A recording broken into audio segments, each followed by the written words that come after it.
Hello दोस्तों, कैसे हैं आप सब। हमारी कहानियां देखने के लिए हमारे चैनल को सब्सक्राइब कीजिए और हाँ, बेल आइकॉन पर क्लिक करना मत भूलिएगा। रात के 10 बज रहे थे। हर रोज सन्नाटा था, लेकिन रात के इस सन्नाटे में गर्ल्स हॉस्टल से एक लड़की बाहर निकलती है। उसके सैंडल की खटखट की आवाज से वो सन्नाटा टूटता है। बाहर उसके इंतजार में एक आदमी अपनी बड़ी और लंबी सी कार में बैठा हुआ है। वो उसकी कार के पास जाती है और उसके शीशे पर नॉक करती है। शीशा खुलता है। लड़की अंदर बैठे शख्स से पूछती है, दिवाकर मित्तल। अंदर बैठा आदमी सहमति में अपना सिर हिलाता है। फिर वो लड़की, जिसका नाम शोभा था, वो उसकी गाड़ी में उसकी बगल वाली सीट पर बैठ जाती है। दिवाकर मित्तल उसके चेहरे की ओर मुस्कुराकर देखता है और कहता है, जैसा सुना था वैसी ही हो तुम, बहुत तीखी, लाल मिर्च की तरह। दिवाकर मित्तल के पैर कार के एक्सीलेटर पर जाते हैं और पल भर में कार हवा से बातें करने लगती है। थोड़ी देर बाद वो कार शहर के एक सबसे बड़े 5 स्टार होटल में प्रवेश करती है। दिवाकर मित्तल पार्किंग में अपनी कार लगाता है और होटल के रिसेप्शन पर जाता है और अपनी प्री बुकिंग के बारे में बताता है। दिवाकर अपने रूम की चाबी लेता है और शोभा के साथ उस कमरे में जाता है। दिवाकर दरवाजा बंद करता है और शोभा से पूछता है, कुछ लोगी तुम, पीने या खाने में? आप जो भी मंगा लीजिए। दिवाकर होटल के कमरे में लगे फोन से रिसेप्शन पर कॉल करके अपना ऑर्डर देता है। थोड़ी देर में वेटर ऑर्डर लेकर आ जाता है। वे दोनों खाने के साथ साथ थोड़ा थोड़ा पीते भी हैं और फिर दिवाकर और शोभा एक दूसरे में खो जाते हैं। सुबह जब शोभा की नींद खुलती है तो दिवाकर वहां नहीं होता है। उसके तकिए के नीचे नोटों की गड्डी रखी होती है। वो गड्डी को उठाती है, फिर होटल के बाहर आती है। बाहर आकर वो एक कैब बुक करती है और उसमें बैठकर गर्ल्स हॉस्टल की ओर निकल जाती है। कैब वाला बीच बीच में उसे घूर कर देखता है तो शोभा को गुस्सा आ जाता है। क्या देख रहे हो? क्या देख रहे हो बार बार पीछे मुड़कर? आगे देखकर गाड़ी चलाओ, नहीं तो अभी तेरी कंपनी में फोन करूंगी, फिर सारा घूरना निकल जाएगा। कैब वाला शोभा की बातों से डर गया। शोभा कैब की खिड़की से बाहर देखती हुई जा रही थी और मन ही मन खुद से बातें कर रही थी। सब कुछ कितना फेक है ना यहाँ, सब कुछ। कौन आदमी कौन सा चेहरा लगाए घूम रहा है, किसी को पता नहीं है। मैं भी तो पिछले कई महीनों से एक नकली चेहरा लगाए घूम रही हूँ। सच कहूं तो घिन आती है मुझे उस चेहरे से, दम घुटता है मेरा।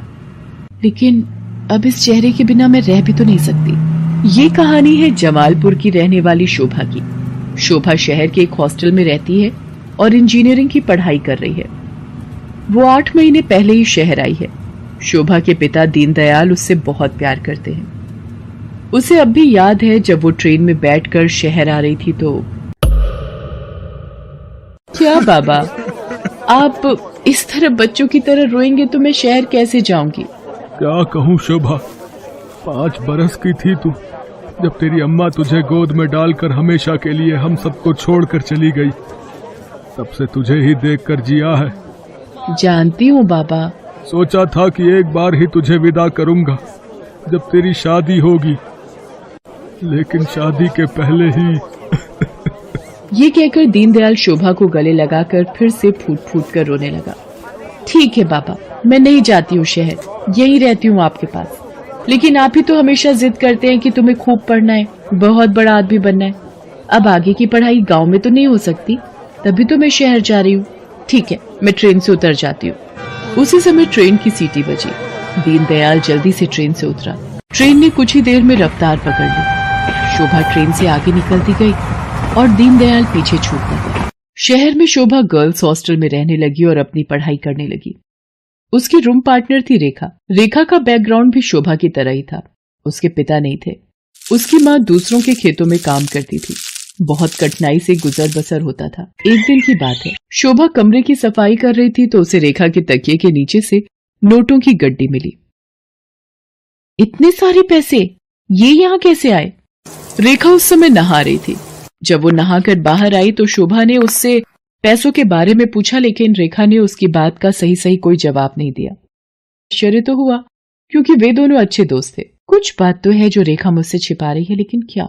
शोभा ने एक बात और नोटिस किया कि हफ्ते में 3-4 दिन रेखा रात को कहीं चली जाती थी और सुबह वापस आती थी। उसने इस बारे में भी रेखा से पूछा तो तू भी बिना मतलब जासूसी करती रहती है। तू अपने काम से काम रखना।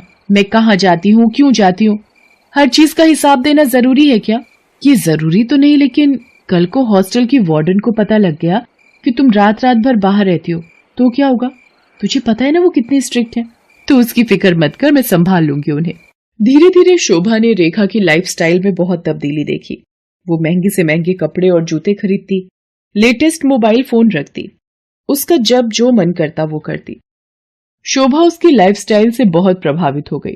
शोभा ने बचपन से अब तक गरीबी ही देखी थी, इसलिए उसका भी मन करता कि वो भी नए कपड़े खरीदे, महंगे मोबाइल रखे, उसका जो मन करे वो कर सके। रेखा देख, मैं तुझसे ये नहीं पूछने वाली कि तू ऐसी रईसों वाली लाइफस्टाइल कैसे जीती है, लेकिन मैं भी तेरी तरह जीना चाहती हूँ। मैं तंग आ गई हूँ एक एक पैसे के लिए तरसते हुए। पहले तो रेखा टाल मटोल करती रही, लेकिन फिर उसने सच्चाई बता दी कि वो एक कॉल गर्ल का काम करती है। उसकी बातों को सुनकर शोभा शॉक्ड रह गई और उसने कहा कि अगर ये बात वार्डन को पता लग गई तो? तू बड़ी भोली है रे शोभा। हॉस्टल की वार्डन को सब पता है, वही तो हमें दबाव डालकर भेजती है लोगों के पास। वार्डन की सारी सच्चाई जानकर शोभा एक बार फिर से चौंक गई। रेखा ने उसे ये भी बताया कि हॉस्टल की कुछ और लड़कियां ये काम करती हैं। शोभा को ये सब सुनकर अजीब तो लगा, लेकिन बेहतर लाइफस्टाइल के चक्कर में वो अपने सम्मान का सौदा करने के लिए तैयार हो। मैं इस गंदे दलदल में फंस गई हूँ। हालांकि इस दलदल ने मुझे बहुत सारी वो चीजें दी जिसके लिए मैं तरसती थी, लेकिन मैंने अपनी मासूमियत खो दी है, मैंने अपनी शांति खो दी है, मैंने अपनी पवित्रता खो दी है। बाबा को कितनी उम्मीद थी मुझसे, और मैं क्या करने लगी मैं। शोभा की आंखें भीग गई थी। वो अब ये काम नहीं करना चाहती थी, लेकिन हॉस्टल की वार्डन उस पर बार बार दबाव डाल रही थी। देख शोभा, जल में रहकर मगर से बैर मत कर, और हाँ, ये सती सावित्री बनने का नाटक छोड़ और जो बोलती हूँ वो कर। शोभा ने वार्डन को फिर से इनकार कर दिया। गुस्से में वार्डन ने उससे कहा, देख शोभा, तेरा इनकार तेरे भविष्य के सारे रास्ते बंद कर देगा। मेरी एक शिकायत पर कॉलेज से भी तुझे निकाल दिया जाएगा, और तुझे मैं इतना बदनाम करवा दूंगी कि इस शहर तो क्या, तू कहीं भी किसी को मुंह दिखाने के लायक नहीं रहेगी। शोभा उस रात हॉस्टल से निकली तो जरूर, लेकिन उसने कुछ तय कर लिया था। वो हॉस्टल से निकलकर सीधा पुलिस स्टेशन पहुंची और इंस्पेक्टर नाज़नीन को हॉस्टल और वार्डन की सारी सच्चाई बता दी। शोभा की बात सुनकर नाज़नीन शॉक्ड रह गई। शर्म आ रही है मुझे तुम पर और उन सभी लड़कियों पर जो अच्छी लाइफस्टाइल के चक्कर में शॉर्टकट अपनाती हैं और अपने सम्मान का सौदा करती हैं, और तुम जैसे मासूम लोगों का फायदा तुम्हारी वार्डन जैसे लोग उठाते हैं। मुझसे बहुत बड़ी गलती हो गई इंस्पेक्टर नाज़नीन। मुझे खुशी है कि तुम्हें अपनी गलती का एहसास तो हुआ, लेकिन ये गलती कोई और ना करे और तुम्हारी वार्डन किसी और का फायदा ना उठाए। इसके लिए इस पूरे रैकेट को तोड़ना पड़ेगा।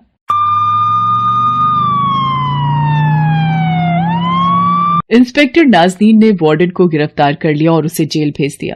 जिस वार्डन पर लड़कियों की सुरक्षा की जिम्मेदारी थी, वो उनका सौदा करने लगी थी। इस बात को सुनकर पूरा शहर सन रह गया। आज शोभा इंजीनियरिंग के लास्ट ईयर में है और वो बहुत ही मेहनत से अपनी पढ़ाई कर रही है। आखिर उसे अपने बाबा का सपना जो पूरा करना है। हेलो दोस्तों, कैसे हैं आप सब? हमारी कहानियां देखने के लिए हमारे चैनल को सब्सक्राइब कीजिए और हाँ, बेल आइकॉन पर क्लिक करना मत भूलिएगा।